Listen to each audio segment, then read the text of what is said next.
and there is a postseason. Wait. We are winning the World Series in 2022.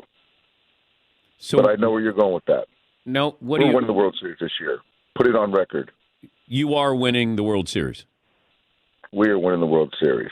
If you had to rank the Los Angeles Dodgers amongst the greatest teams of all time based on their 2022 regular season, you'd have a pretty good argument at why they're number one. They won 111 games this past season, tied for fourth most ever. And if you were to pick any major offensive or defensive team category, I guarantee you they're in the top 5. But before we break it down, welcome to the War Room, a channel where I discuss all things baseball related. Subscribe to the channel if you're new, and let's get straight to it. So here is every major offensive category with where the Dodgers rank amongst all 30 teams next to it. As you can see, their offense really doesn't struggle at all. I actually find it funny how them being ranked 9th in stolen bases looks bad because everything else is in the top 5. These numbers really aren't surprising considering the players in this lineup. Mookie Betts is a 6-time All-Star and former MVP, and he only turned 30 last week. Freddie Freeman is also a 6-time All-Star and former MVP, and arguably the best first baseman of this generation. Trey Turner's career resume really doesn't speak to how good he is. He's only been to the All-Star game twice in his career, but his career batting average is a .302, and he's one player in the league I'd bet on to be a future MVP.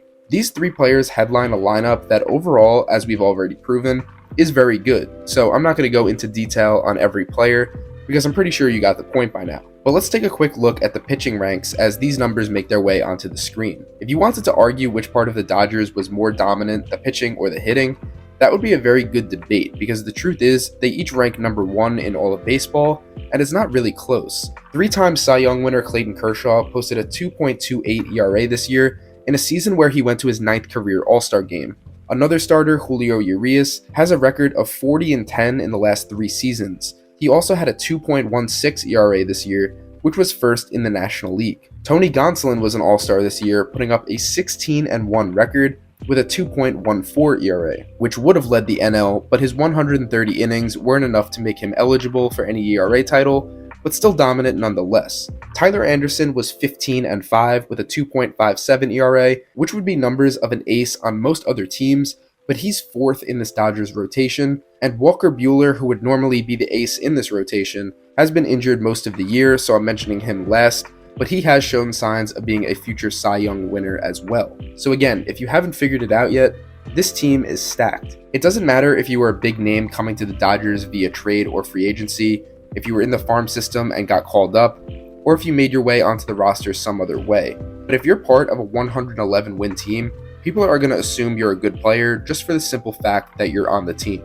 And it's true, this team is a bunch of good and really good players on one roster. But this has been the case with the Dodgers for a long time. Maybe not to this extent of being a top 5 regular season team ever, but they've been near the top of the World Series favorites every year for I'd say at least the last 9 years. And here's a quick summary. In 2013, they won the division and lost in the NLCS. In 2014, they won the division and lost in the NLDS. 2015, another division win, another NLDS loss. 2016, their 4th division win in a row, and another NLCS exit. In 2017, they won the division yet again, and lost in Game 7 of the World Series to a team that cheated. Next year, in 2018, they won their 6th NL West title in a row, and then suffered their 2nd World Series loss in a row. In 2019, they were atop the division once again, but suffered a massive upset to the Washington Nationals in the first round. In 2020, their 8th consecutive year being atop the division, and they finally win the World Series in a 60-game shortened season that some fans don't even count as real. In 2021, the division streak finally came to an end despite winning 106 games, but LA still lost in the NLCS. And that brings us to this year, where they were one of the best teams ever. A team that was set to face the division rival San Diego Padres in the NLDS, the first step in finally winning a World Series during a full season. The Dodgers win Game 1 as expected, and in one of the biggest turn of events we've probably ever seen in postseason baseball, the wildcard Padres, who won 89 games to the Dodgers 111, won the next 3 games in a row, advancing to the NLCS and knocking Los Angeles out of the postseason for another year. I was actually talking to someone the other day saying if you made an all-time team for each MLB franchise, featuring the best players to ever put on a uniform for that team all on one roster, I'm pretty sure the 2022 Dodgers would not be the worst out of those teams. That's how stacked their roster is. Some franchises who haven't had this much talent in their entire existence had to watch the LA Dodgers have one real-life roster with more talent than they knew what to do with, and they still choked in the first round. Part of me is kind of speechless because I don't know what the Dodgers even do from here on out.